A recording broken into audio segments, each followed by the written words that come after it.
Hello viewers, welcome to Real Crime Mystery Files.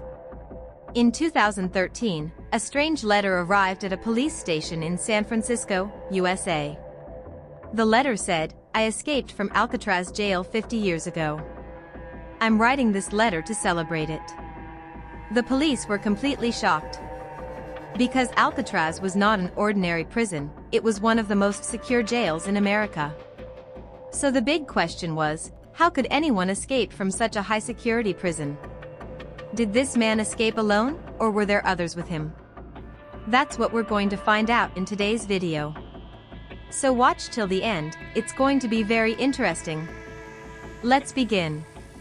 Alcatraz was a huge prison that operated from 1934 to 1963. It was built on an island surrounded by cold and dangerous waters. All of America's most notorious criminals were kept there, because escaping from Alcatraz was considered impossible. Armed guards were everywhere, tall steel fences surrounded the cells, and even if you somehow broke free, you would have to swim through the freezing ocean with giant waves, and yes, there were even reports of sharks. So how did anyone manage to escape? To understand that, we need to go back to the year 1962. That year, 4 prisoners were brought to Alcatraz. Franklin Morris, John Anglin, Clarence Anglin, and Alan West. Morris was the genius among them. His IQ was 133, so the guards kept a close eye on him, afraid he might plan an escape. John and Clarence Anglin were brothers from Georgia. Until age 20, they worked as gardeners, but bored with that life, they decided to rob banks. Even then, they had one rule: never hurt anyone. They used a dummy gun, a fake weapon, so no one would get injured. When police caught them, only then did they realize the gun wasn't real. The fourth man, Alan West, had the lowest IQ. He had already tried and failed to escape from a Florida jail before being sent to Alcatraz. All 4 were locked in nearby cells. Soon after arriving, they began secretly planning their escape, a plan that took 6 months to complete. The mastermind was Franklin Morris. He noticed that each cell had a small ventilation duct in the back wall. His idea was to widen that hole until they could crawl through it into an unused upper area above the cells, a place where no one, not even guards, usually went. From there, they could start working on their bigger plan, escaping the building, crossing the sea, and reaching the city. To make those ventilation holes larger, they needed tools. They collected them from different parts of the prison, spoons from the mess hall, parts from a vacuum cleaner motor, and even built a small homemade drilling machine. But drilling makes noise, right? Wouldn't the guards hear it?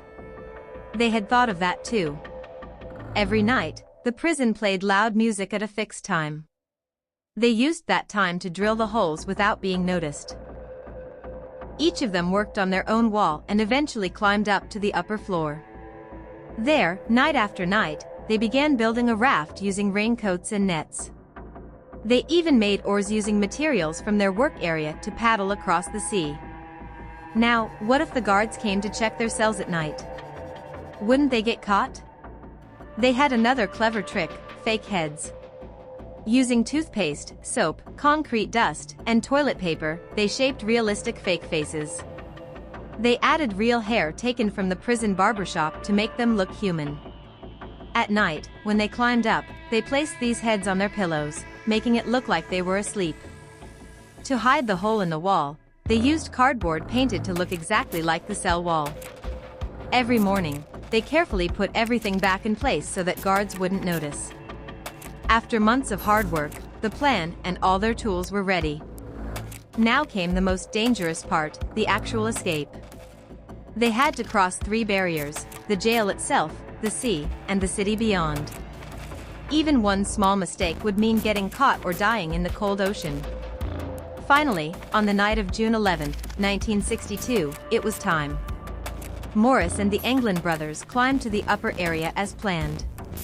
But Alan West couldn't make it. He had sealed his hole with cement to hide it better, and now he couldn't break it fast enough.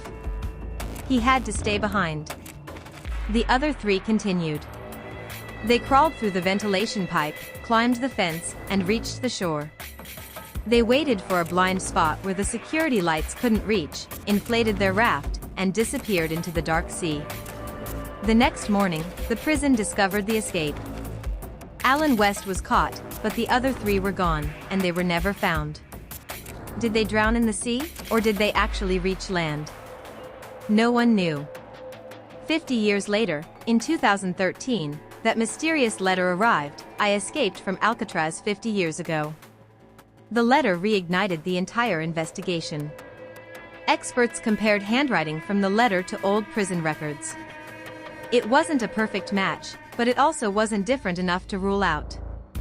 There were also reports of a homemade raft found near the coast, and a stolen car discovered soon after. Still, no bodies were ever found. Eyewitnesses later claimed to have seen the England brothers, one in Brazil in 1967, others in Florida years later. Every Mother's Day, their mother mysteriously received gifts from unknown senders. At both their parents' funerals, two bearded men appeared and quietly left. Their family still believes those men were the England brothers. In 1975, a photograph surfaced showing two men in Brazil who looked exactly like them.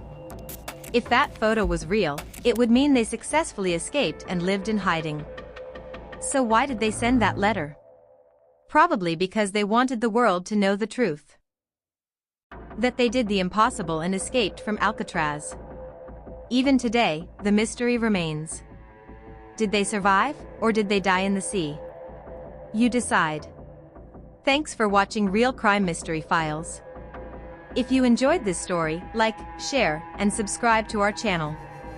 See you in the next video. Bye dear friends.